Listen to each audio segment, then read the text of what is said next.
akhlak Nabi itu bisa buat orang yang benci sama beliau jadi jatuh hati kepada beliau.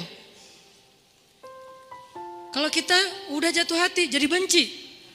Kebalik. Nabi orang yang marah kepada beliau jadi jatuh cinta. Kita hampir jatuh cinta jadi marah. Kebalik nih akhlaknya. Berarti kita harus belajar banyak nih dari Rasulullah tentang akhlak. Beliau tuh bisa bikin seorang perempuan yang suaminya baru terbunuh, ayahnya terbunuh, pamannya terbunuh, saudaranya terbunuh dalam perang Khaybar. Yang dia bilang orang yang paling saya benci di muka bumi adalah Muhammad. Terus tiba-tiba yang namanya Muhammad datang menghampirinya di dalam tendanya, ditemani oleh beberapa orang sahabat. Lalu kisah itu diriwayatkan, Nabi datang dengan raut wajah yang penuh empati. Dengan raut wajah yang penuh empati. Bukan raut wajah orang yang sebagai pemenang perang. Kan Nabi menang perang waktu itu. Sebagai seorang tuan, bukan. Yang empati. Yang kayak sahabat banget gitu. Datang Nabi duduk di sebelah Sofia. Sofia diam aja, marah banget. Cuma dia gak bisa ngapa-ngapain karena dia berstatus tawanan perang. Mau gimana coba? Mau dia tusuk? Gak bisa, dia sendiri. Dan dia takut bahwa dia akan diperlakukan seperti umumnya orang memperlakukan tawanan perang. Karena dia belum paham, belum kenal Rasulullah. Dia kaget ketika Rasulullah SAW minta maaf sama dia. Kaget, gak ada cerita orang dalam perang yang menang minta maaf kepada yang kalah. Ada gak cerita kayak gitu? Gak ada tuh. Yang menang minta maaf sama yang kalah. Maaf ya kami menang. Jangankan perang, sepak bola aja susah nyari yang kayak gitu kan ya.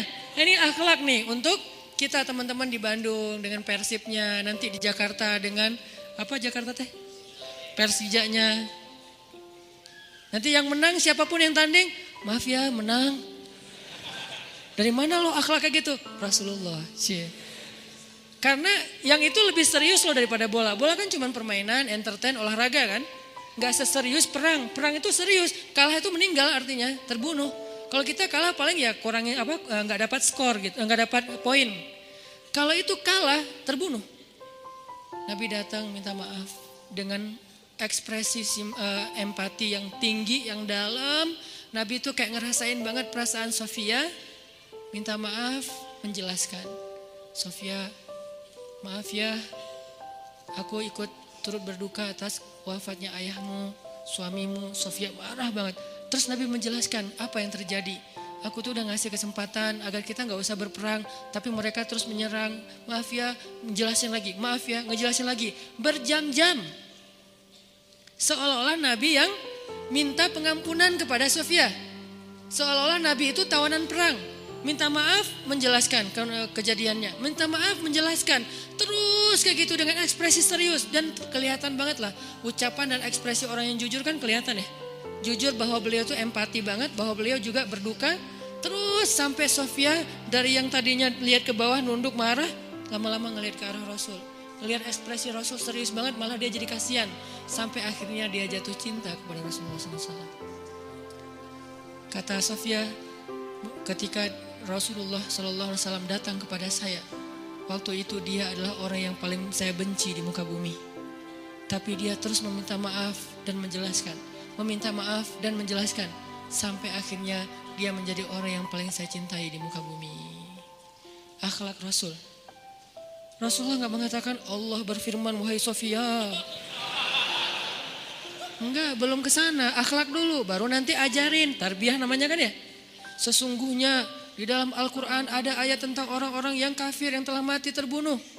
Enggak, Rasulullah tuh tahu. Jangan ngomongin tentang ayahnya yang mati terbunuh, ibunya yang pamannya, suaminya yang mati dalam keadaan kafir. Nabi enggak mau ngomongin itu, kenapa? Menjaga perasaan Sofia. Kok masih dijaga sih perasaan? Kan mereka beda agama, mereka orang kafir. Inilah akhlak Rasul. Sehingga Nabi membahas yang membuat Sofia merasa kayak dihargai. Sebagai seorang janda, sebagai seorang perempuan, sebagai seorang yatim. Sebagai seorang tawanan. Sehingga dia takjub dengan akhlak Nabi. Akhirnya dia cerita. Ya Rasulullah. Belum beriman udah manggil.